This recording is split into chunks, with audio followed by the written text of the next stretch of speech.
Welcome everyone to Coaching in Session. My name is Michael Rearden, and I'll be your mindset coach today. And today we're going to be talking about so many different topics, whether it be from starting off where you are to going all the way to where you want to be.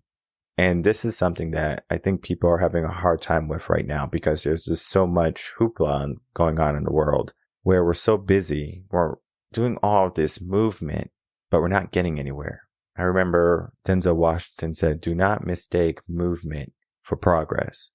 A lot of people are making a lot of movements. They're doing this and they're doing that. But at the end of the day, they're nowhere. They join these organizations or communities that sound hip and are popular, but that person might not have any feelings for the long-term engagement of that community or that belief. Now, I say that very loosely because we do have to understand that everyone has a different opinion. Everyone has a different belief. And I'm not here to change your belief. Your opinion can be whatever you want. Okay? That's you.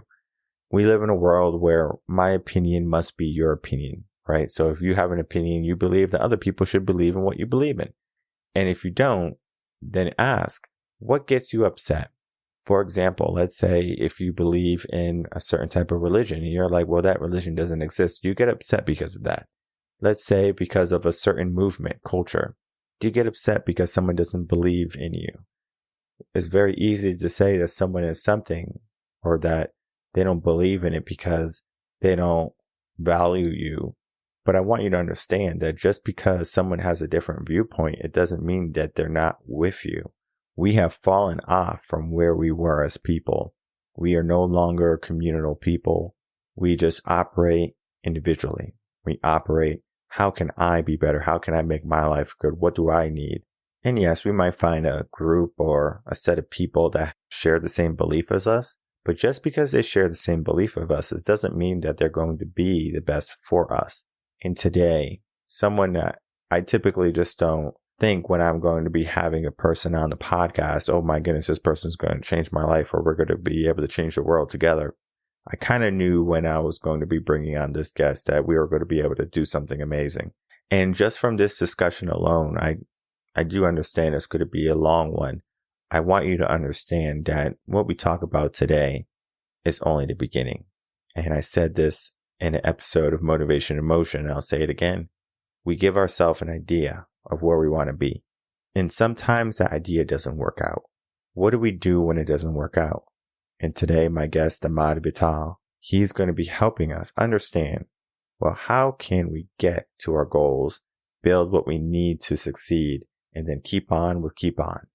Because it's very easy to give up. It's very easy to surrender.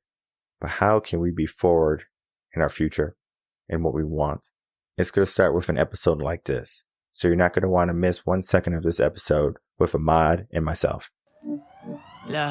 Moving too bossy, we don't tread softly, but not flossy. Welcome, Ahmard Vital, to Coaching in Session. How are you doing today? I'm well. Thank you for having me on.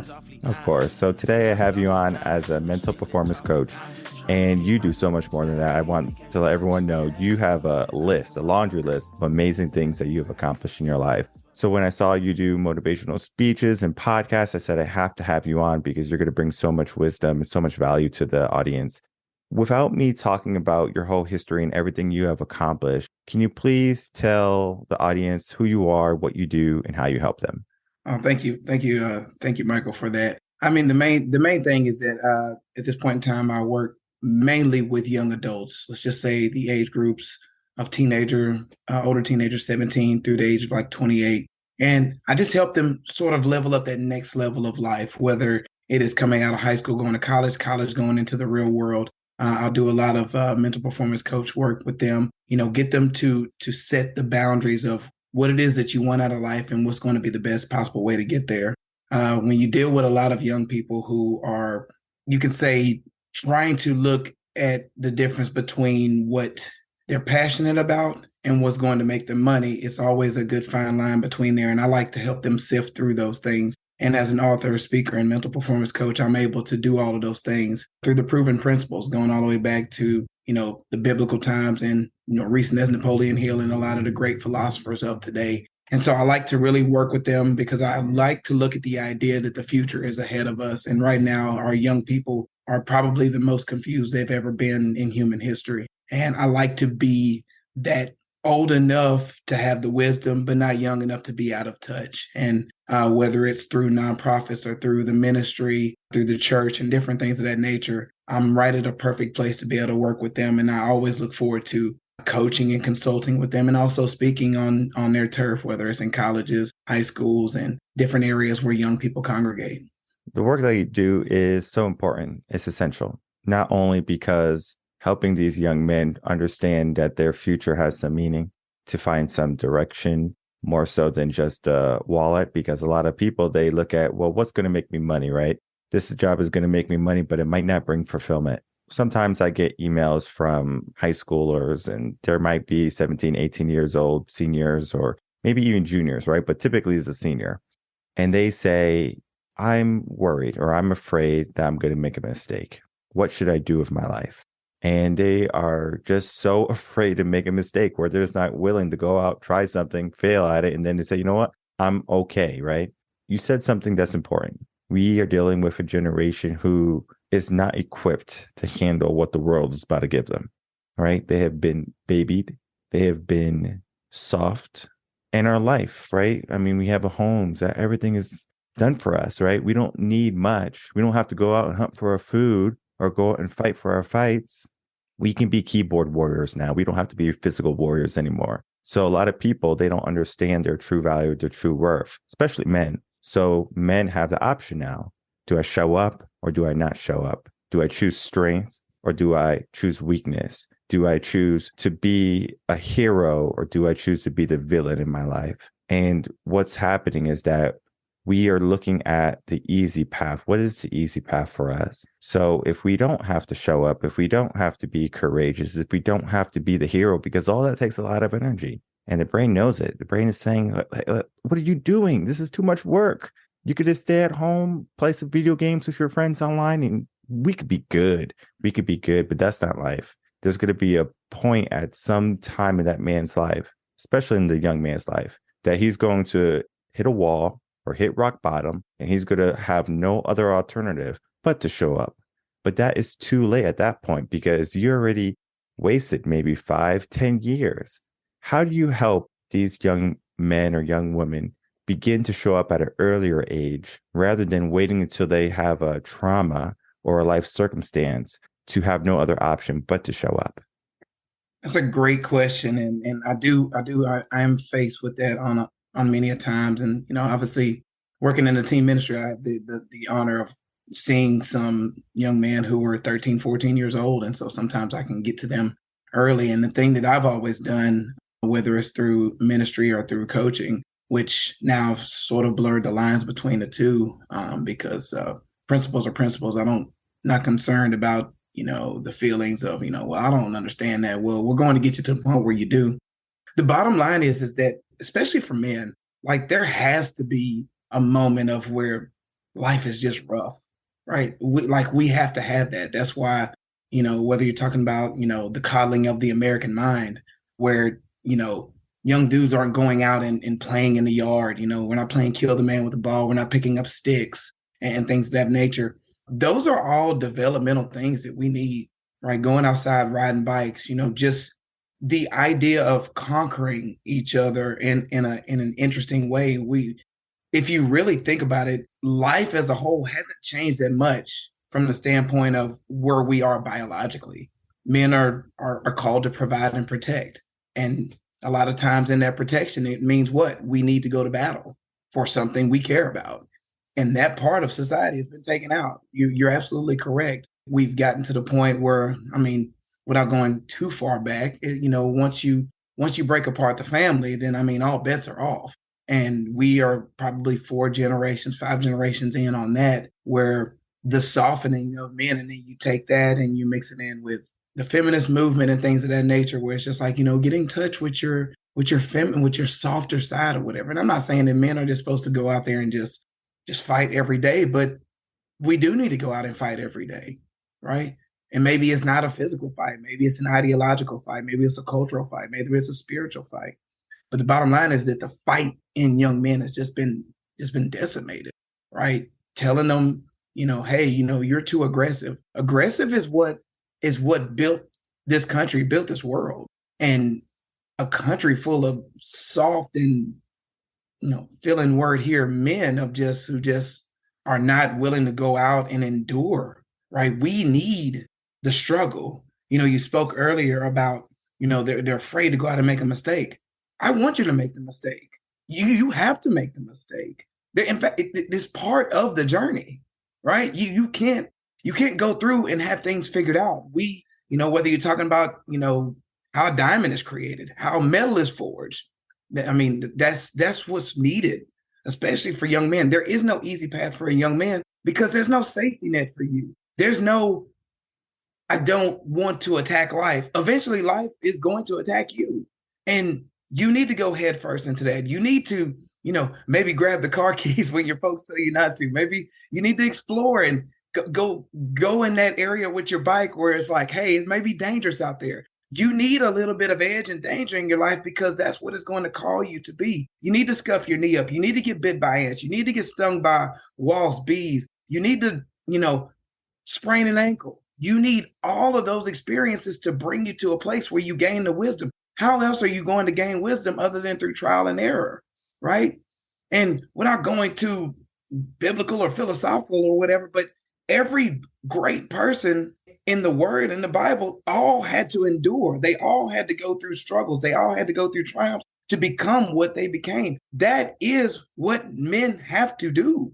We don't just show up ready-made to be able to take on life. Life has to sort of form us, teach us by mistakes, by, man, this didn't work out, by, getting hurt, losing money, trying something new. It didn't work. Try something else. Go back in the lab, figure things out. But you initially have to take that initial blow, that initial blunt to the head. Like there's no way around that. There is no path to where you are not going to face adversity. We need adversity. Someone asked me recently, like, hey, I work with a lot of families. I work with a lot of, mothers who have young children, who have children in school. And it's like, what do young men need? And I was like, they need something with competition. They need the opportunity. And of course, sports is a great way to do that. They need somewhere where they have some accountability. They have some teamwork. They have some discipline. They have something that if they don't do what is asked of them, there's a consequence. Meaning you don't show up to practice, you don't get to play in the game. You are part of a team, meaning if you don't do your assignment, you may lose, right? And one of the main things, and obviously somebody's going to be like, well, my son's not very athletic. You know what? Let's go ahead and figure that out. Maybe give him a year or two, let him go out there, be kind of fumbling or whatever. But the bottom line is, even if you don't go into sports, what I will say is that you need, especially for a young man, what you need is the opportunity to do something where there's a clear winner and a loser, where there is a clear winner and a loser, because we need that, right? It's not enough to just be like, because I remember when I think my nephew's 20 years old now. And I remember when he was like 7 years old, he was in some different leagues and I was just like, hey, how'd he do? And my sister was like, hey, he scored like 4 or 5 goals. And I was like, man, they must have won by a lot. It's like, well, they don't take score. Why are they not taking score? It's like, well, everyone wants to feel included. And I was like, I don't like this. Get him out of this league. Get him out of that league immediately. I want my nephew to feel the joys of victory, but I also want him to feel what it's like to get defeated. Like, we need that. You need the idea of a winner and a loser, a clear winner and a loser, because the sting of the loss is what brings us to a place where we overcome. Because now we have to go into, perspective. What happened as to why this didn't happen? Obviously, sometimes you just go against someone who's just better than you and you accept that. But you also accept the idea that there's more that I can do to get myself together to be able to be in better position to win at this game. I share with people, I ran track. My dad put me in track when I was like 10 years old. And, I was pretty good, but there were some times where I was in a heat where it didn't work out so well for me. And there's a lesson that cannot be learned other than sitting in the backseat of the car and you're holding a fifth place ribbon, right? And you're sitting up there and you're 10 years old. And my dad used to just be, he was so pragmatic and stoic, and he used to just be driving. And, my mom might trying to say something, and my dad used to be like, don't say a word.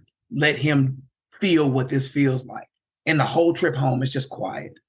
And I'm sitting up there thinking about where did I go wrong? How did this happen? Maybe I had some tears in my eyes at some time because I was like embarrassed or something. That trip home is development for young men and is needed. And we're trying to remove that from them. That's lessons your parents can't teach you directly. That's where life is teaching you from the standpoint that you've invested time into this activity, into this sport, and you came out at the bottom. Now, what do we need to do different? Young men need that. And the fact that it's been taken from them is almost criminal. And so we need to get back to where you are dealing with life at that level. The fact that everyone wins for participation, right? They all get a participation trophy. They all get a participation ribbon. For me, I'm not a fan of it either because it doesn't show you the most important things in life, right? That's failure. That ride home, right? Where you got that fifth place ribbon and you're just there, you're just thinking, you're in your head. That's the best place for you to be. Because if you're not in your head, where are you, right? You're out in the world, wherever the world wants you to be, right? The world does a great job at moving you. A lot of people don't even realize that, all right, they wake up and by the end of the day, they're like, wait, what happened today, right? If you ask a kid, what did you learn at school? I don't even know what I learned at school, right? Because they're not paying attention. They're just allowing the world to move them, right? They go to this class, they go to that class, they have to recite this type of information. They move on, right? They're not there for long term. So they only look at the short term, right? But life is not short term, right? Even though life is short, we can make long strides, right? So what I mean by long strides is that we don't have to have a year of struggle. We can have maybe a week of struggle, right? Think of like boot camp, right? They're not going off into the military and then all of a sudden they're in battle and they're struggling, right? They struggled for 1 month, 2 months, 3 months, whatever, how long boot camp was. And now they're equipped, right? Not saying that they're 100% equipped, but they have that mindset where they were put into the ringer, right? People yelling at them, doing push-ups in the rain, in the mud, in the cold, right? Swimming in the cold, challenging themselves again and again and again. The Navies have some of the most strict tests if you want to be in the Navy. People have to go through fear. They have to go through those mental blocks, and a lot of people quit. I think it's like 40 to 60% of people quit the test, not because they got hurt or anything, but because mentally they just can't keep enduring, right? It takes a certain type of person to endure, and not everyone is going to have that ability. Now, I will say there are ways that you can endure better. For me, it's like you have to go through it. Think of ice baths, right? The first time you take an ice bath, ooh, this is real cold, right? You do it again. Okay, this is still cold. But you do it for a week, a month, a year. That ice water is not cold anymore. You're in there, you're having a conversation. You might be doing a Zoom meeting or whatever. It does not affect you. But in the beginning, it does. So just like that cold water, we have to acclimate to our environment. So if our environment, like our world right now, is very weak and it's very plush, then we can either acclimate to that temperature, or we can say, you know what, I want to either get it real hot, or I want to get it real cold. So ice baths or Bikram yoga, you can choose your beast, but you're going to find that in either extreme, you're going to be challenging yourself and you're going to fail some days. And it's a good thing that you give up some days because you learned from where you are to where you're going to be. Because I think so many people are worried about where they want to be. They're not even worried about where they are. If you're weak right now, how can you get strong? Because everyone seeks strength, but they don't do the things that what strength is. Everyone wants to be an NFL player, an NBA player. But do you understand how much work those individuals put in to be on that team? One time I had a young man, he was 16 years old. He came to me, he said, Michael, I want to be the best soccer player in the world. I said, okay, that's easy. I said, tell me your favorite player. He told me his favorite player. I said, what does he do for practice, his practice regimen? He told me, I say, triple that. Okay, just triple that and come talk to me when you're done. First week goes by. I said, tell me about the results for your practice this week. Oh, I didn't do anything. But you told me you wanted to be the best. You told me you wanted to be the best. So why did you not even practice one time or two times? Just as much as your favorite player, right? It's hard. I don't have any time, right? The excuses take over. As long as the excuses are going to run your life, then you're going to not run into good things in your life. So you need to learn, how can you be better than your excuses? How can you be better than where the world wants for you, right? You get to choose for that. When you're working with these young men or women, it doesn't matter. Do you find that parents might be the problem? Or do you think that maybe schools and the indoctrination of how they learn in the logistics sense, rather than the more intuitive sense, like looking on the inside, seeing what they can do rather than what they are doing? Do you think one or the other plays a critical role, or do you think equally both play an important role and then a detrimental role? Oh wow, that's a very loaded concept you threw out there, and both of them are destructive. Obviously, early on, when a lot of my early mental performance coaching was all tied in with football recruiting, coming off my days with Fox Sports, Scout.com, and different entities working with college football players, high school going into college football players. And I used to do a lot of work in that. And interestingly enough, the parents were a lot of the issues. And of course, most of the times where there was the most issues were the single mother situations.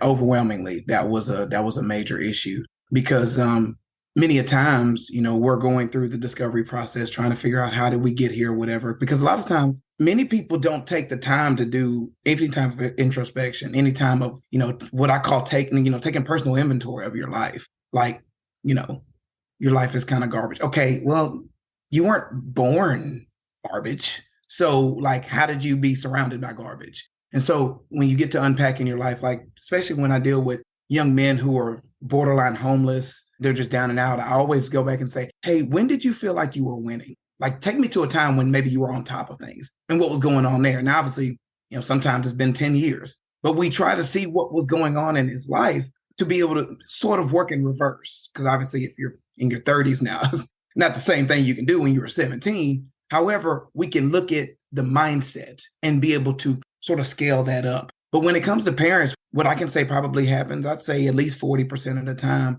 when we're going through the discovery process, many of the ladies will take a step back and say, oh my goodness, like, we're here because of some of the actions I've taken. And I'm like, well, yes. And it's not like this is like a badgering session. We're trying to unpack as to how we got here. Because a lot of times when you're in a single family situation, hey, discipline is always a touchy subject. And of course, young men need discipline. And young men don't just need discipline from coaches, pastors, and people outside the home. Discipline needs to start inside the home. I know society's tried to teach us differently, but men and women are different. Shocker. I know. I just told your audience something revelatory. I'm not a doctor. I'm not a high-end psychologist. I mean, but you know what? I've been alive for more than 10 minutes, and men and women are different. What moves us is different. What a lot of our goals are. Some of them may cross over, whatever, but for the most part, if you leave men and women alone to their own vices, we are going to do different things. Shocker. I know. Put it up on a billboard. You and I can make a lot of money off of the fact that we just discovered something new. But what ends up happening is the discipline issue. They realize that when you unpack it, that these young men are at a situation where you have to bring heat to young men. Remember, just like forging metal, men have to be tested and pushed. A lot of times, a lot of the mothers I was working with did not want to do that push. That the idea, like, there were times when my father growing up, there would be times when he didn't talk to me for like 3 or 4 days because something didn't go right. And he was going to hold frame and be like, you're going to get your life together before I'm going to deal with you. My mom wasn't able to do that. My father was, right? My father would straight up just looking at, hey, food on the table. And that's all he would say. Come in here and get something to eat. And that's all he would say to me for a whole 24 hours, right? Because he wanted to let me know, like, hey, you've disappointed me in some type of way. You were disrespectful at school. You did something, and there's a price to pay for that. There's a trade-off. And the trade-off is that you are going to sit in there and you're going to figure out how to become the respectful young man I raised you to be, because right now you are not acting like that. And I'm going to teach you a lesson by any means necessary, whether it means removing something that you enjoy, or it's going to be, I'm freezing you out in my house. One of the two things. And whether you agree with those methods or not, he was a Vietnam guy and there was certain ways he did certain things. He didn't do the same thing for everything, but he did make sure that the lesson was going to be learned and I was going to feel all of it. And we need that. right? So the parents do play a critical role. Parents play a critical role in everything we're going on because everything begins at home. Everything we have begins in the destruction of the home, which has been, going on for quite some time. But I will say in recent years, as I've gotten older, things have tightened up politically and culturally and spiritually. I have started realizing how corrupt and detrimental the school system is as well. I will always say that home is first because home is the foundation of all of society. Broken homes means your society is completely in a fallen state. I'll definitely say there. I would probably say the school system is definitely in the top 3 of the next level. Not only are they not teaching you how to be better at life, there's in many situations, the school is doing everything to turn students against their parents, right? There is a level of indoctrination going in there, whether it's, of a sexual nature, whether it's from an ideological nature, whether it's from a political nature, like all of these things are going on in the school system and it's not good, right? It's like, wait a minute, you look at some of the school systems across the country, East Coast, West Coast, the South, like there's young men who are like 16 years old and can't read, there's girls who don't know how to do like basic things in a home or maintain certain things. And it's like, wait a minute, like there were certain basic classes that I came up with. I mean, I'm a 70s child. I'm probably, in the middle of in the age range of some of your audience, but there were certain things, economics, home economics, teaching how to just do basic things, the trades. How do you change a tire, right? How do you just sweep? I literally went to college with guys who didn't know how to pick up a broom, don't know how to mop. And it's like, wait a minute, I literally picked up a broom by the time I was walking because I was in charge of cleaning up. So these responsibilities, and that's what it really comes down to, Michael, is that we have removed accountability and responsibility away from kids. And we've completely taken discipline off the table. And when you take discipline off the table, all bets are off. Like you said, you wake up and you become worldly. Like, oh, it's just, the YOLO. Oh, let's just do what we want, turn up. And, I even heard one politician say, yeah, we need to be free where we can sit around and paint. And I was like, and then do what?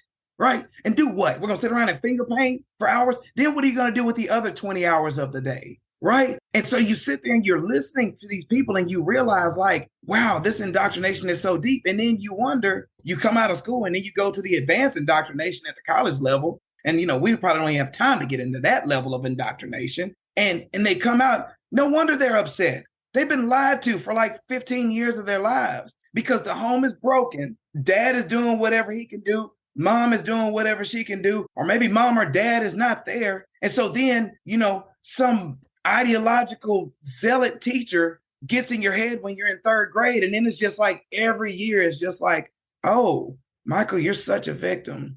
We feel so sorry for you. We don't need to test you on your math skills because, you've just had it so hard and, things just haven't worked out for you. And it's just like, think about how many kids are dealing with that type of situation. Some of them are probably ending up in your inbox of woe is me. I'm a victim because I've been told I'm a victim your whole life. And no man has pulled you aside and being like, this ends today, right? I work with a lot of nonprofits and there's always 1 or 2 youngsters who's like, I'm going to test, the indoctrination on this man. And it's like, I have no problem putting a 7-year-old out of my class. Not a problem at all. I don't care if you start crying. I don't care if you have a powder. You know what? You can sit right there at the front door until you decide that respect is going to enter this room, right? Because no one has ever told you enough to care about you to tell you that not only are you loved, but I want you to be great. But great starts with order. Great starts with discipline. Great starts with structure, which we've completely abandoned all of those from the parental side and from the school side. So I completely agree with you from the standpoint that like both of those things are extremely destructive outside of the media and other things. But I think the 2 foundational pillars that are both going in the wrong direction start at home and in school. For me, my past life, I was a teacher and I saw firsthand what the school system did. I saw what a broken home could do. I saw what a single parent household can do. It all leads to people who are not equipped to handle the real world. That's what it comes down to, right? We're doing a full circle where we started in our conversation to now where we're going. So if they're not equipped, how can they get equipped, right? And the work that you do, right, is not only making them aware that they're not equipped, but helping them become equipped, because they're going to have teachers that are going to believe that they can't do something. They're going to have teachers that just kind of wave them on to the next grade, because what teachers do is they say, well, no longer my problem. So they pass them on. So that's why they can reach 16 years of age and not know how to read properly, because they have been passed on their whole entire life. Not my problem, not my problem, not my problem. Well, now it's going to be that young man's or that young woman's problem at some point. They just don't have the skill set. They don't have the knowledge or the wisdom. They might not even have the foundational parental figures in the house to help guide them. To have one parent, I mean, to have two parents, you're extremely lucky, but to have one parent that can juggle everything, I mean, you're still blessed. There's people who don't even have any guidance. What do? Right? They're going to be looking for teachers. They're going to be looking for people that they can listen to, ask questions to, and then look on the inside with what they have. We are not victims, right? Yes, I know society says you're a victim, but you are not a victim. You get to choose the outcome, right? If someone does something bad to you, or if life does something bad to you, or if you get a bad hand, you get to choose what you do with it.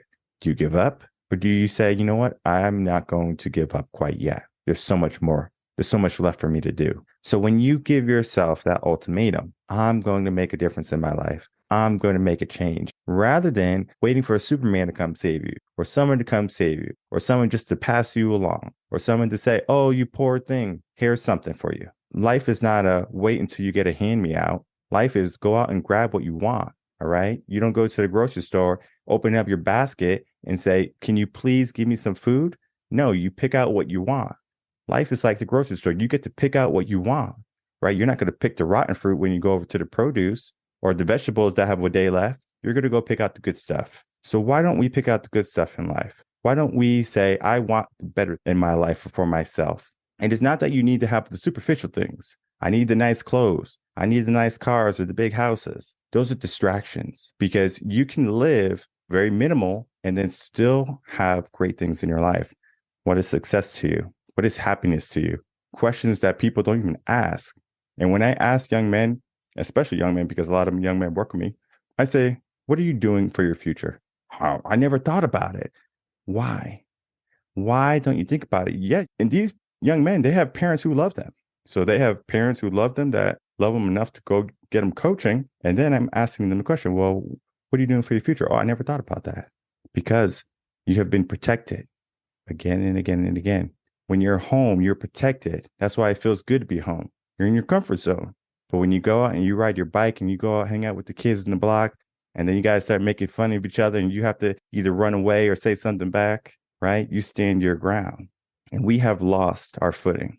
So we are ready to fall over, topple over, but we need to learn how to get back up and be strong. We need to learn how to fortify ourselves, not just our body, but our mind, because there's going to be a lot of people, maybe your parents, including your teachers, who might not have a belief in you. They might say, you're not going to amount to anything. You can't do that. It's impossible. But what you can believe, you can achieve. So if you have an idea or a thought in your head, go out and get it. Don't just take what you're given. You choose what you get. And that type of mentality is going to lead you to that top percent of people who know what they want in life, people who go and get what they want in life. You see audiences of people who want success or want their business to succeed, but they're not willing to do what they should be doing in order to get that. I often say there's two types of people in the world. There's people who kind of want it and people who really, really want it, right? Because everyone says, oh, I want this, I want this. But most often it's like they kind of want that because maybe they were told that they needed it. A lot of people who have iPhone 14 or whatever we're on right now, they get the iPhone 13 or 14. It's the same as the iPhone 13, just a little better camera, right? Why'd you need it? Because society said you needed it. So you kind of wanted it. You kind of needed it. But how about your future, your goals, your business growth? All of those things, you're not rushing out to get it the first day is out, right? You're waiting. You kind of want it. How can we switch our way of thinking? Regardless of our parents, regardless of the school system, regardless of mainstream media, how can we look at what we need to do in our life? And I think that's one of the most important questions that we can ask ourselves. Because if you're just going to keep on moving in the paths that are given to you, you're going to find out at the end of life, unhappy, unfulfilled, and full of regret. That's all you're going to have. You need to start to challenge the status quo, not saying to go out and start a war, but you need to figure out, where is that line in your life? What are you going to accept and what are you going to challenge? Everything that we were talking about is on that line of challenge. People are afraid to be challenged or to challenge because that fear of loss, fear of failure, all of that is there. So we need to learn how to raise the bar. How do you help people raise the bar? How do you help people not be afraid of failure? How do you help people understand that they got more in the tank? For starters, to realize that failure is part of the process. Don't try to avoid failure. In fact, lean into it and know that it's coming. I like the fact of the no victim because recently, in the past year or so, I have had a couple of clients or a couple of opportunities have come and people have been homeless, which is just a whole nother ball game. Like we deal with teenagers who are just a little lost or whatever. Homelessness is a whole nother scenario, but you realize, like, at the end of it all, how much different is the homeless person than one of the teens or young adults we work with? Mentally, they're in the same place for the most part. It's just one of them's further down the trough in another direction. But lacking purpose, no direction, no goals, no guidance. The only difference is one is in a home and one is not a lot of times. I mean, there's other factors in there as well. But the main thing is that everything has to start in the mind. You're not a victim. Because there's one thing that I can't stand that is very, very prevalent these days is entitlement. Like, no one owes you anything. As much as we want to say, your parents do owe you, and I think at some degree, parents do take the burden of, needing to raise you or whatever. But at the end of the day, the person who matters most is in the mirror. Because there comes a point in time, and it's an uncomfortable conversation. There comes a point in time that blaming your parents or your family situation is just off the table. I know it's just like, well, I was promised this, I was promised that. I was like, the only thing, as long as you have life, that's what the main thing is. But the main thing, one of the things that I deal with first is dissolving that entitlement of how did we get here, to not look at any others, to not look at anyone else, to not blame anyone else, because you are not a victim. I do agree some kids have been born into some pretty rough situations, and my heart goes out to them. But I also don't let that get in the way of, all right, the road for you is going to be a little different for other people, right? And I think that's culturally and societal way of looking at certain things. It's like we seem to think that everyone's going to cross the finish line, not only at the same time, but with the same stuff, right? We're trying to socially engineer where everyone ends up with the same thing. It's just like, no. The interesting thing is society has filled people's heads, especially a lot of these youngsters in these indoctrination camps called public schools, that there's a level of equality. And that just doesn't exist. And it's never existed in human history, right? I know we think that like, oh, equal opportunity, equal outcome and all those things like that. I'm not even sure if there's such thing as equal opportunity, right? Because I mean, I don't know anything about your family. You don't know anything about my family. But let's just throw a name out there. Dr. Dre's kid will have opportunities we're not privy to. Perhaps, he may have people who have already accomplished may have opportunity. The CEO of Google, his kid may have opportunities that we don't even know about. And so when we start talking about this equality thing, like that just doesn't exist. It's sort of like the whole no child left behind.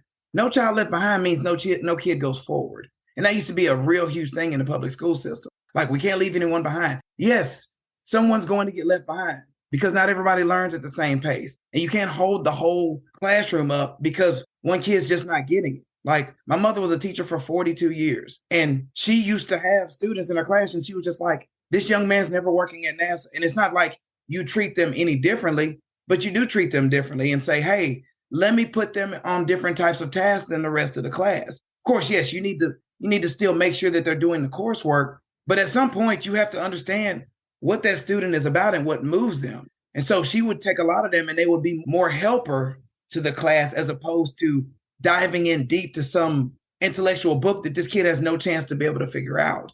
And I'm not saying that like you just completely don't teach them at all, but you teach them something that he could be a functional person in society, right? And I think that's where, of course, the trades come in, different types of professions that need to be taught at the public school because, right, like half of the stuff you learned in public school, you don't even need in the real life anyway. And the thing you need most, they don't teach at all, which is called money, because everybody's got to do that.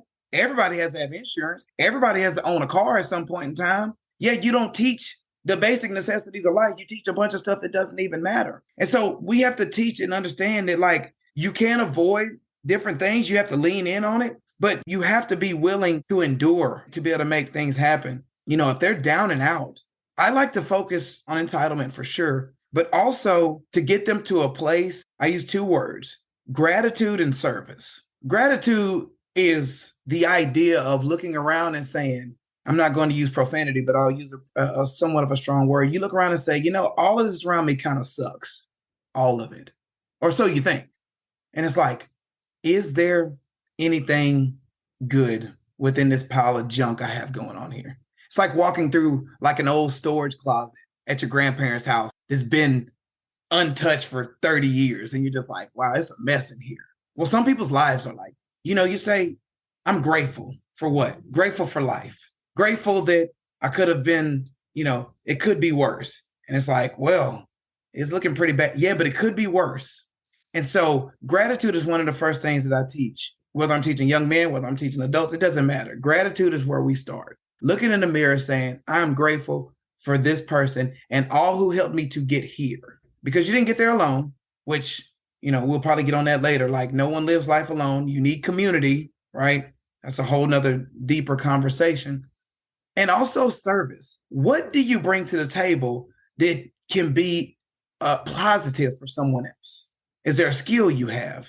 Is there a service you provided? Is there a product you've created? Is there something you do?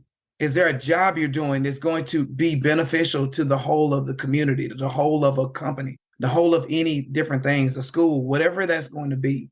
I start off with those two things for a reason, because your purpose may just start off with the idea that you can do this small task, but someone needs that small task done. You know, I don't like when people like demean someone as beneficial as the person who collects carts at the grocery store. That's an extremely beneficial service. It's like, oh, well, he's just a cart. Yeah. Have you ever been in a parking lot where there's no cart wrangler? It's a mess. They're in the way of the cars. There's no carts in there for people to shop with. That person has a very important job. We as society has just looked at that as like, oh, that's lesser. Based on what? What is that lesser based on? That is a functional job needed to make sure that grocery store or that place of business can function properly. And when you get people to shift their mindset and think about things from that standpoint, life can just change and turn around really quickly. But we have to understand that when we're going through life, everything is not about what makes you happy. See, we've lied to a lot of people, just like, oh, you know, go out and live your best life, you know, self-love and this and that. Sometimes you don't like yourself very much. There's going to be a period of that where you're going to go through a portion of life where you're just the trials. Like you said, some people have gone through an extended boot camp, and that's usually a spiritual and mental thing where they're just torn apart. Life is seasons, and there'll be a season where, you know, it's rough. You know, maybe you're at your company and you're working on a gigantic project. Well, for the next 3 weeks, things are going to be rough. You're putting in 16, 18-hour days. Do the math, that leaves you 4 hours of sleep, right? Whatever that looks like, you have to be willing to understand and adopt the fact that sometimes life is not going to just be roses. It's not going to be a yellow brick road. And once you get to the point where you treat life and classify it in, this is a season for this is a season for growth, this is the season where I'm going to be in the lab. You have a podcast. I'm pretty sure there was a time when you had to disconnect from technology and get pen and pad and say, okay, what is going to be my platform?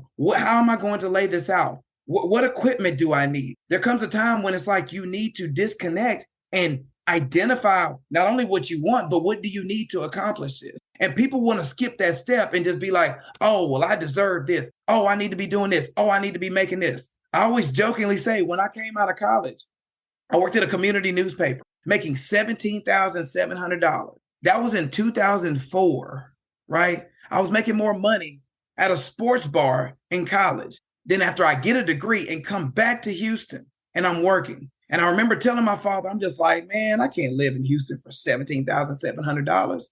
And he said, yes, you can, and you will. And I was upset. I'm like, dude, are you crazy? He said, if you learn to live at $17,700, you'll never be broke again. Get your budget together, get what you need, the bare necessities. And I remember that lesson learned, and I was just like, my goodness. And lo and behold, I did do that. And of course, my father did help out a little bit. At that time, there was some work that he allowed me to do while he was overseas, which brought in an extra $500 a month. But if you do the math, that's $23,700. It's a big difference, but in the big scheme of things, you're still below the poverty line. But I learned how to live there. And every time, and he's like, every time you get a raise, don't increase your living. Don't increase your living. Don't increase your living. And those are the type of things where discipline comes in, right? It's like, well, I'm down and out. Maybe you just haven't tightened the reins on what you already have going for you. And you haven't accepted the fact that sometimes this is not going to be the way you want it to be for this season. Like, you're not going to stay in the valley forever, but sometimes you're going to be in the valley and you may not have a flashlight, right? Going back to those times when you have to look at all this around you and be like, where is the win here? And you grasp onto that one thing and you say, okay, let's just work this. What they say, you don't have to see the full, all you need is one step. You don't need to see the full staircase, right? What did Jesus tell every one of his disciples? Hey, put all your stuff down, put this life down that you have right now and follow me. Yeah, but I got a whole lot of stuff going on. Yes, I'm bringing you to something greater. You don't see it now, but follow me and I'll show you. When you get to the point where you understand that delayed gratification is one of the greatest blessings that can ever come into your life, you begin to see things from a whole different perspective, where you say, you know what? It took me 25 years to get a 6-month break. I've been building towards this. But like you said, we've taken that out of there. We've told kids like, hey, you deserve this. You deserve based on the value you bring and nothing more than that. No one deserves anything. I want to earn your business. I don't deserve it. I want to earn your respect. I don't deserve it, right? I want to put myself in a position to where you love me. I don't deserve it, but I've done things to where now it will come back to me. And when you take that piece out of it, you take delayed gratification out of it, you place entitlement and I deserve and I want it now into the scenario, that's when you have problems. And that's where we are. We're 30, 40 years into that nonsense of a mindset, which is why we have kids who, I ain't working for $30,000. Are you worth more? Are you even worth the 30? That's where we are now. And it baffles me that that's where we are, but glad there are a few fighters of us left. We're doing what we can, with the work I do. I love what I do, but I realize that I'm not going to reach everyone. And I'm okay with that at this point in time. Life is not one of those things where we look at our circumstances alone. We see everyone else's life too. Why do they have this and I have this, right? So the comparing starts at a young age. Oh, they got this new bike. Why do I got this, right? I got this old system. And we fail to understand the process or the journey. For me, I grew up in the ghetto, in the hood. What I can tell you is I learned many things that my son will never experience. I hope he never experienced them. But then at the same time, how can I have him learn that wisdom? Because I'm not going to allow that in my home, in my life, again, because I have elevated myself to that. But it wasn't because I was entitled to it. It was because I earned it. I worked for it. I understood about it. Things about the ghetto, losing friends because of drugs, violence, right? I hope he doesn't experience that, right? But if he sees it, right, he's going to learn from it.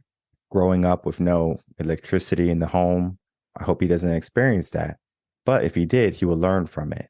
Having to scrounge up some of your allowance, look in the sofas to get some food to eat, he probably won't have to go through that. But I hope he understands the path that I was on and he learns from it. Entitlement is the mindset of a person who thinks that they're owed something. Mom, dad, you have to take care of me because you brought me into this world, right? That's your job. That's your duty. My mom and my dad, they worked 2-3 jobs just to make ends meet, to try to give us some life, some good life. But I remember, just being in the home, the furnace is always broken. So we always just had to get some space heaters and huddle in a room. And if we didn't have electricity, we would have to go over to our grandma's house because there's no way you're going to survive up in New England in the winter, especially if you got little kids. That right there, I always talk about that. I always remember that. And I always appreciate that because I could have said, why don't we have any heat? Why can't we be like my friend across the street who has heat or this person who has a nice house, right? I could have said that. But then we get into the realm of privilege. Everyone has a different upbringing. So you were talking about the kids of Google or the kids of Dr. Dre, right? That's privilege, right? At some point, they learn entitlement, but it's the privilege aspect. When you're looking at someone, do you see them for who they are, for what they can do for you? Most people look for what they can do for me. So that person who's pushing carts in the parking lot, they can't do anything for me. That janitor who's sweeping up, they can't do anything for me. I'm looking for the CEO because they can do something for me. They can give me a job. They can give me a chance, some work. But we fail to understand the human aspect. Community, right? Community is what creates the individual because there's going to be so many different experiences when you huddle together. And a community works together, is going to learn together too. We have separated ourselves from being communal people. Yes, we are in groups, but we're in a group of like-minded people. So if you're in a group of fools, you are now a fool yourself. Now we have taken away the learning aspect of being in a group that we're going to learn from. We can learn from that janitor. We can learn from that guy who's pushing carts. The CEO might not know everything. Yes, they might have some level of success, but at that point, I'm sure they have secretaries, people who are doing most of the managing, and they're just doing the decision making, right? Yes, you need to have that foundation, that structure to build up to that. But everyone sees the goal. They see the finish line. I want that. You need to earn that. And I said it before, I'll say it again. You need to earn it. Just because you have a good life today, you got credit cards, maybe, you got a PS5 or whatever is popular. You have all the things that make you feel happy right now. But when the latest and greatest comes out, you have to have it. Otherwise, you're behind in the times. That's entitlement because you're like, I'm owed this. I need this new device or new game system. But you don't understand the sacrifice that has to happen for you to be there. That's privilege. So understand that you are privileged at this point. But most people are so privileged or so entitled that they're just going to let all of what they have crumble. Oh, I didn't know I had to do maintenance on my car. I didn't know I needed oil change. Oh, I didn't know I needed to do the septic system or whatever for your home, right? Everything is in front of you. Everything is taken care of. You need to learn from the ground, from the people who might not be able to bring you any value. You learn from them. Then you learn from the people who can bring you value. You learn from them. And you can choose where you want to be at the end of the day, but understand that you're not above or beneath anyone. It's not that we're saying, oh, everyone's equal. No. You don't have to be equal in that sense. You have to just understand the human potential for greatness. He or she has the same capabilities that I have. Not talking about biological, right? There's certain things men can do and certain things that women can do. There's a difference, okay? I'm talking about the human potential aspect. They achieved great success. I think I can achieve great success. We're not looking at people to say, well, why are you not successful? Why are you pushing carts? There's a transition period in your life. Everyone's going to go through it. Some people are going to go through it head first. Some people are going to walk through the door nice and easy. I wish I can say, everyone, here's the door, here's the key, go have a good life. Some people need to learn the hard way. And if you have the mindset of being entitled, you're going to learn the hard way, most likely. Take a step back. Look at your community. Look at the people around you. Where can you learn something new? How can you put yourself in an uncomfortable spot where it's like, oh, I'm beneath what I thought, right? Because there might come a point in your life where I don't know how I'm going to pay the rent or the mortgage. You're homeless. But just because that happened in your life, it doesn't mean you failed. It just means you learned the hard way. We all learn some way. Some people like to learn the hard way. Some people like to learn the easy way. Wisdom is the easy way. Community is wisdom. Because the more people you have, and then especially looking at the elders or the older people in that community, you learn so much. We're so quick, especially today. We get our parents. Thank you, mom and dad, for doing what you do. And you know what we do? We focus on our life. Mom and dad, you're too old to take care of yourself. Here, go to a nursing home. That's what they do. We have lost our traditional values in the sense of, if you have a parent who has raised you, taken care of you, now it's your time to take care of them. Now it's, oh, washing our hands. That's not our responsibility. You need to worry about that. We need to see family for what it truly is, something that doesn't separate with age. Yeah, I understand when you're young, you're looking at your future, but then at some point you have to look at your family too. Eventually you're in your 30s or 40s. Look at mom or dad. You're going to see they're walking a little bit slower, got a couple more grays in their hair. Are you just going to throw them somewhere and say good luck? Are you going to say, I'm going to take care of you? There's always going to be an opportunity for you to take care of someone who has done something for you, who has never done something for you. The character that you have is going to tell so much about you. For me, if I'm hiring someone and I see they got a bad character, you're probably not going to work for me. You have to understand, where are your values? I'm going to ask, tell me about your parents, especially if you're young. The job might be $30,000 or $60,000. It doesn't matter about the salary, but I'm going to ask, do you have the right mindset? Do you have the mentality essential or needed for a team? Everyone's working by themselves. I want to be the solo guy. I want to be the solo girl. Miss Independent. I want to be by myself. I want to be able to provide, protect, and do everything myself. We have been told again and again that we don't need anyone. We have told ourselves a lie that we don't need anyone. But community has shown us that we need people. You don't go to the grocery store and buy something. You didn't grow that. That was someone else. That was a farmer. They did that. So community is everywhere. You just don't pay attention to it. How can we begin to get community as the forefront in how we think, operate, and believe in? Because if we can work together, then we can start to collaborate together, and not so much in the sense of competition, but in the sense of utility, but not sense of utility of what they can do for you, but what can we do together as a group? How can we get back the community that is traditional and that's going to be beneficial to change the trajectory that we're going in, maybe toward our destruction or toward that cliff, or however you want to view it, towards something more positive and better? That is it's a great and a lofty goal. And I don't want to be the one to just reign. But we need to have a realistic conversation, because the bottom line is the only way that's going to happen is to rebuild the family. Like I don't know another way to do that, because you need the power of father and mother in the house to understand, to build up with other father and mother. Because it's like taking a broken vase of just little bitty individual pieces, mom and 3 kids over here, dad with a single daughter over here. It's like all these, kid in foster care over here. Without the foundation of the family, you don't even know that community is needed, because you don't see community, right? And you're absolutely correct. Like the breakdown of community centers, the breakdown of the church system. It's like, it gets to a point now where I go into these schools, these elementary schools, and, you get a sheet of, the kids or whatever. And let's just say it's a parents' night. Good luck finding father and mother. We're to the point now where if you see a father and a mother, that's like we're rejoicing, because it's rare. Like I think, regardless, obviously it breaks down different by race, but we're averaging, less than 50% of compacted homes going on right now. And community is so important. We're really big at that. At my church, we talk about that a whole lot, about community.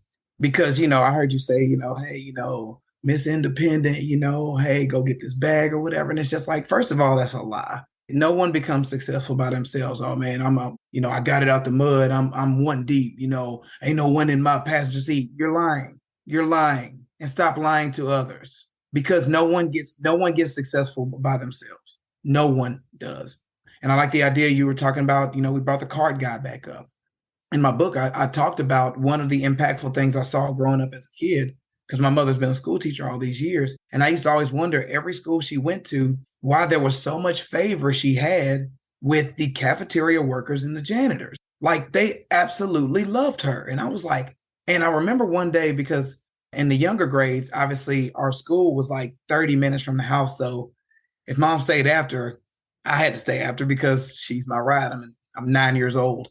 And I remember, like, probably once a month, once a quarter, like, she would just go get a big old tray of sandwiches and she would just put it in the room where the janitors were. And I was like, and I used to just see how much they used to just love her and how they were filled with joy when she was around. And I didn't understand it early on.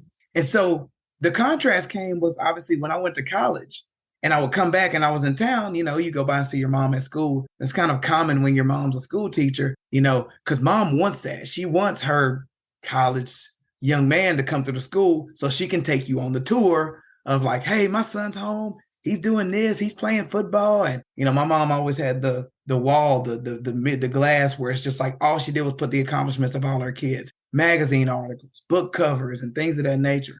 And I remember when we used to go up and down the hall, she's introduced me to teachers, but she would introduce me to janitors and cafeteria workers, not just her colleagues, janitors and cafeteria workers. And I remember one day and I was just like, I'm like, how did you get so cool with all of these people in that way? And she said, Ahmard, they go through so much. So many people think that they're invisible. They don't pay attention to them. And sometimes they even treat them badly. They trash their rooms and just like, oh, well, somebody else is going to clean it up. Like they do nothing to help them out. And her whole career, she always honored them because she said, not only because you talked about beneficial, like you're beneficial, you can be benefit to everyone. What I learned early on, and my mom wasn't doing this for some kind of benefit somewhere else, but if my mom needed to get into the school on a Saturday evening when it's locked, you think that janitor has all the keys? She was able to not only have access to when she needed. I mean, we're talking like emergency situation. She can call that janitor and that janitor will stop what he or she is doing and come there and unlock that door for my mom. When my mom went to the cafeteria, they would just put together a plate for her that's not even on the menu. And they would just hand her her tray of food. It may not even been stuff that was served to everyone else. Like she always had favor with the janitor workers. And I remember it because I put that in my book because it taught me such a valuable lesson to honor those regardless of where they rank in what we call society. Because how beneficial is a janitor to a school, to any business? You don't clean the bathroom. You don't clean those toilets. You don't clean those hallways. You have different professional people walking in and out of those hallways. If that trash is not empty, we have a problem. So why don't we honor them more? They are part of the community we're talking about. And you need all levels of this. That's why I was talking about the no child left behind. No child left behind means no one goes ahead. Unfortunately, we need garbage men. We need someone who can take care of the infrastructure, right? People who get under the streets and clean that out so that we can have clean water. They're not any less than someone else. And by the way, some of those dudes are making better money than some of the, these office workers who wear shirt and ties. But that's another conversation. But we need community. We have to find a way, whether it's from the legal standpoint of things, no-fault divorce was really big. The birth control pill was really big. All of these things contributed. And of course, the feminism, Miss Independent, I don't need a man, screw these ladies, all of those sentiments just build up over time and taking God out of everything. All of those things combined together made one big pot of gumbo that's not good. It's tar, it's toxic. It didn't work. It's not working. So I think a couple of societal things need to happen because the first thing does need to happen to be able to rebuild the family. But from a community standpoint, just, I don't know, trying to encourage people to, what you just asked is a $10 billion question, how to bring people back together, because it's like, you always hear, we're like, all these deadbeat dads, they don't want to stand in and stick in with their family. Is that 100% true? Because I know a lot of guys who actually want to be part of their family and the mom's like, nope, I don't want you here.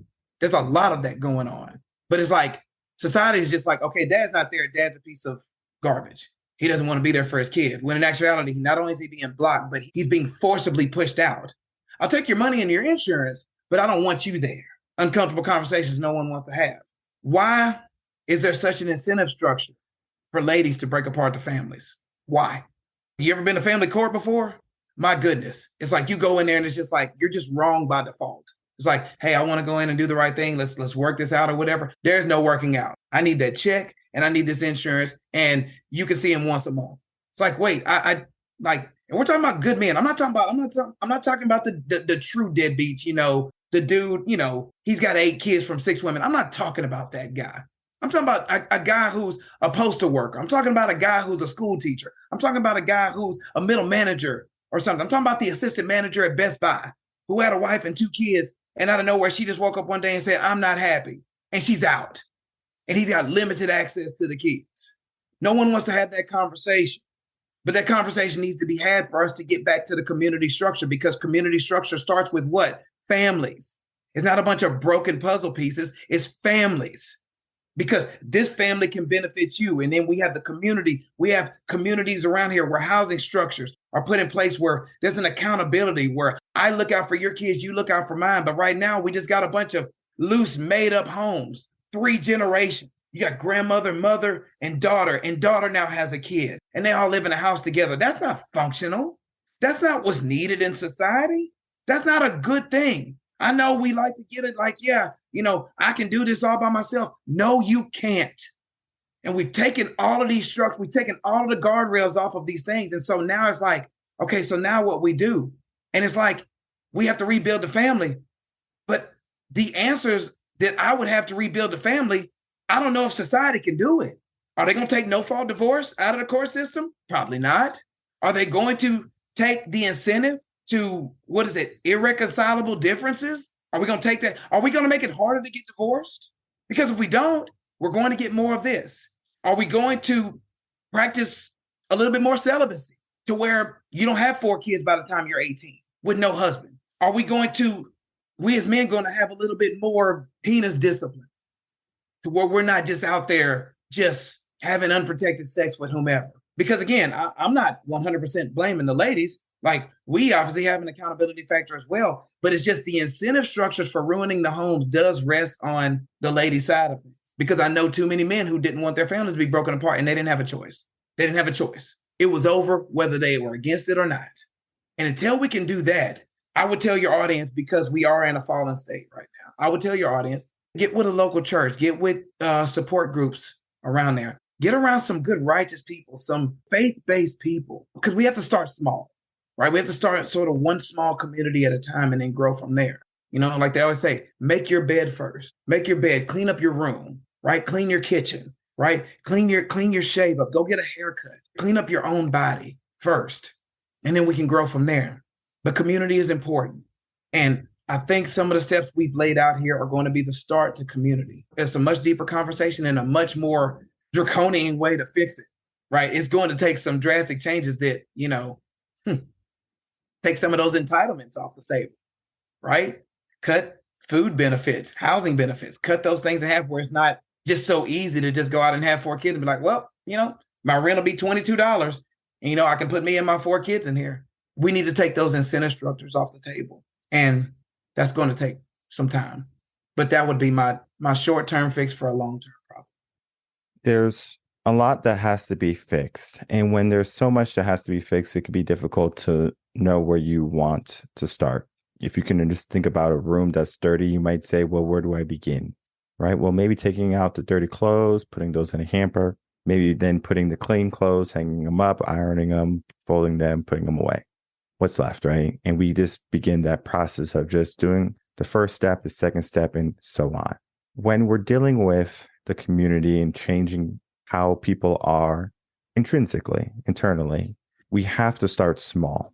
If you have a lake that is putrid, it's toxic, you can keep pouring water into it all day, and it's going to take a long time for you to clean that lake. However, if you just take a glass, you just take some of that lake water and you start pouring some fresh, clean water in there, eventually that glass is going to be a lot more clean. It's not going to be as cloudy because we're going to be putting in fresh water, getting rid of it, but we do it on a small scale rather than the large scale first. So we do have to look at pockets in our life, in our community, whether it be organizations, church, nonprofits, whatever it be, start there. And then understand that you make an impact in your community. Understand your value, understand your worth, and don't be easily corralled by the American dream, what's popular, the idea or the concept that you have to go in it alone. A 2-parent household is the best institution for raising a family. If you don't have a 2-parent household, understand that you don't need a blood father or blood mother. You can give yourself a figure, a father figure, a mother figure that can help guide you, that can teach you, and that you can appreciate. Doesn't matter if they're a janitor or if they're a CEO. You're going to learn from the individual. You build from there. So yes, we have a lot of broken stuff in our community, in our life, our families, but we can find the fix together. We don't have to go in it alone. And I know some of the work that you do, Ahmad, is helping bridge that gap, creating the communities, creating the areas for people to come together, to learn from each other, to grow together. And from there, that's where change, true change, can begin. It starts on a small level, and then we take it to the bigger and greater scale. You and I could talk all day, Ahmad, because we just have that same type of energy, trying to help people, get people into a good mindset. We need to understand that everyone's going to be in a different place right now. They're going to listen to this episode and they're going to say, there's a lot of good things that happen in this episode. They might take some action. They might not take as much action. Someone might not even take any action, right? Begin to make small steps. From there, that's where you can start to see your life for what it truly can be rather than what it is. You know, as a mental performance coach, you're helping people with their mind. You're helping people get into a different type of mindset of belief, of empowerment. And it's important that we get back to that, because if we just go down this path of where we're going, we're going to end up a place that we probably don't want to be. What I would like from you, Ahmad, is I know you're writing some stuff down. So if you want to touch base on that, you definitely can. But to share with us any last words, and then after that, let the audience know where they can find you, website, book, etc. Yeah, it's been a very, very heavy conversation, and like you said, we could run this for hours. But I do want, because some of the people in your audience, like you said, are going to look and say, you know what, everything around me is terrible. There's going to be someone out there, or 70% of my life is terrible. The other 30% is okay, but they wake up a lot of times and they just don't feel like there's any good in their life. I have a couple of exercises that I do use. One of the main ones I use is it's called "What's Good Here." I've used this a lot in ministry. I've used it with teenagers. I've used it with grown people. I've used it for everybody. And you have people who have pity parties. Like, they come and everything is just bad. Oh, just came out of a storm, going into a storm, coming out of a storm. The next storm's coming. It's just like, yeah, we know, and it's ironic. There's actually a storm all around me right now while we're recording this, and I'm just like, I hope they don't hear the rain. It's just beating down my windows right now, but it's part of life. The exercise is called "What's Good Here." And, I tell your audience to go to a store and get those long pads, those yellow pads, the real long ones. Like, I want you to get a lot of lines in it. And I want you to write a line down the middle. And on the left side, I want you to write everywhere where you feel like your life sucks. And I mean all of it. Like, everything you complain about, everything you post on social that's not cool, everything you hate about your kids, everything you hate about your job, everything you hate about your parents, everything you hate about your upbringing. I want you to dump all of what you think is the worst of your life.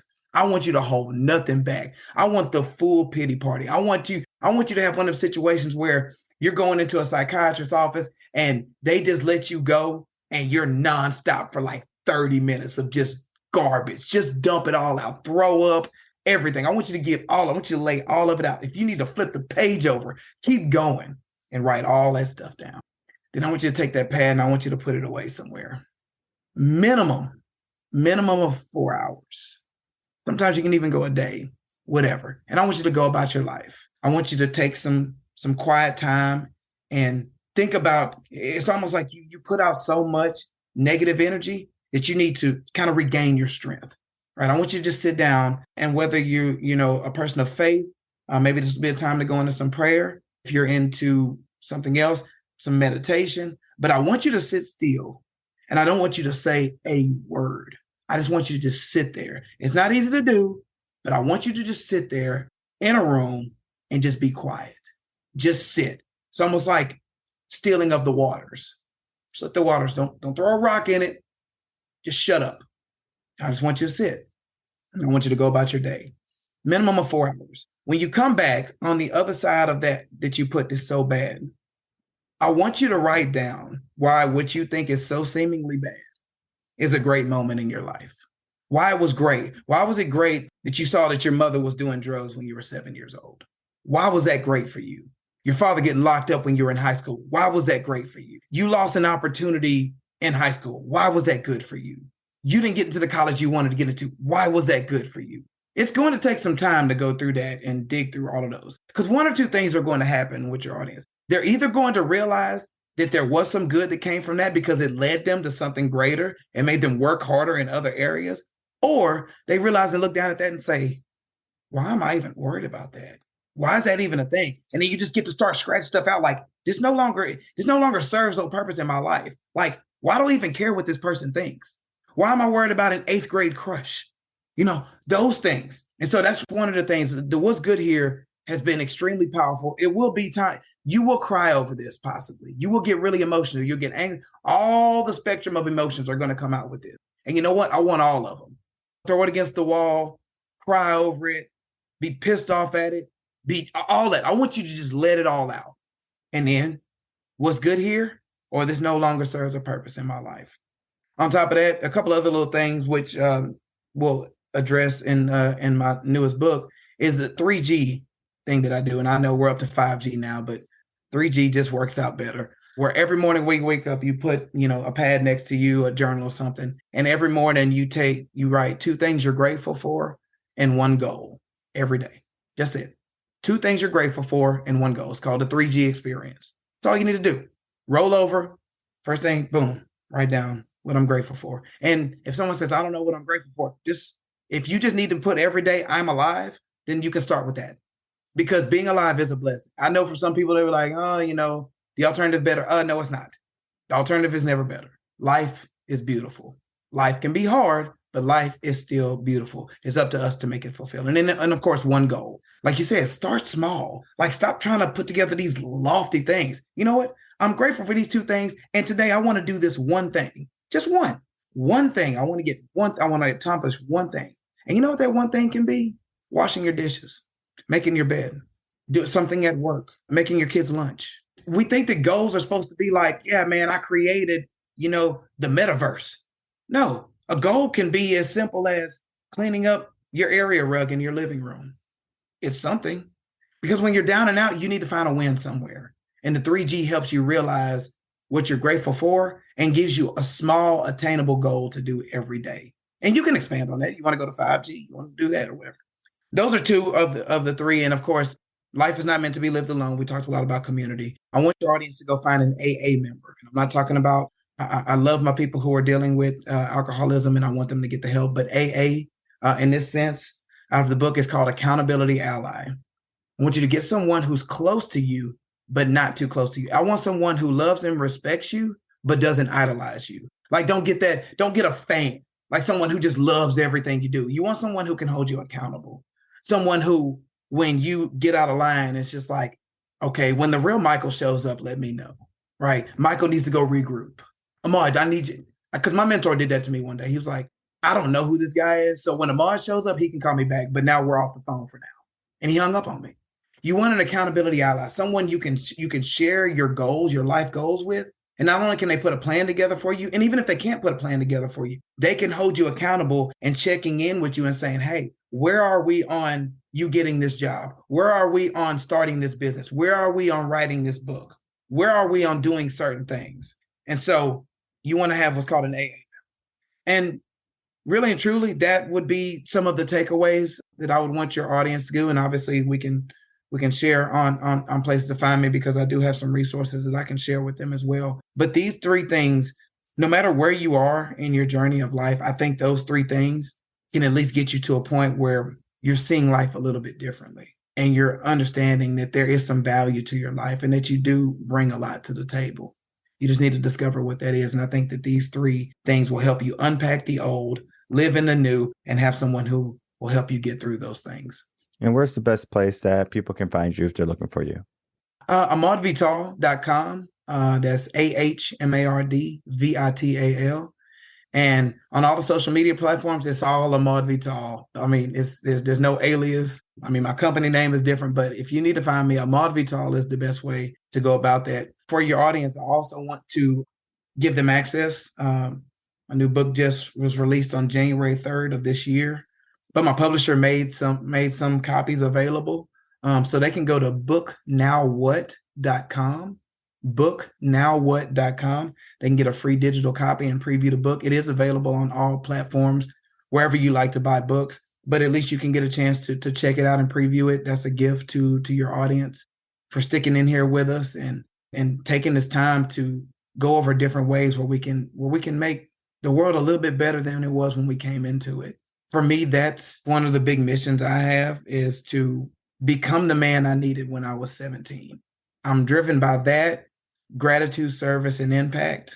That's where I want everything in my life, every action I take throughout the day, I want to include those things. And so if your audience wants to reach out to me, they're more than welcome to reach out to me via website, on social media, Instagram, I'm very active. Facebook, I'm very active.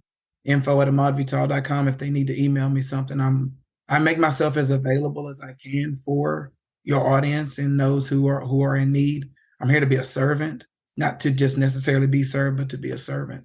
And so I definitely want to be part of more solutions than the problem. So my line is open to them, and I look forward to hearing from some of them when this episode is available for them, and looking forward to hearing from them.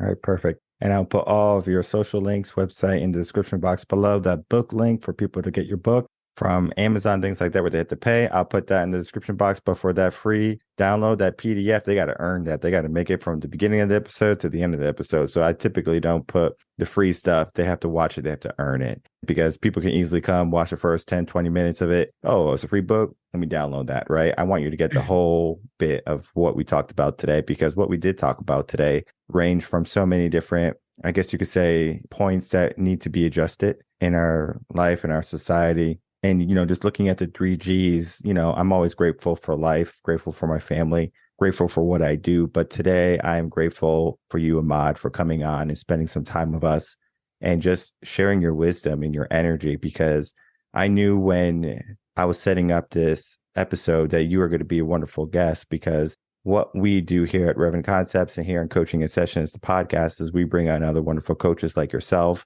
who can help people get to a better mindset, whether it be one step at a time or a big leap. They get to choose, right? So are you feeling hungry, right? You want to eat the whole plate, go for it, right? But if you just want to dabble and get some finger foods, we can do that too. Everything we talked about has so much meaning and so much wisdom, so many nuggets. And I want people to understand what we do is of servants, is of helping people, because we want to see everyone prosper, everyone grow.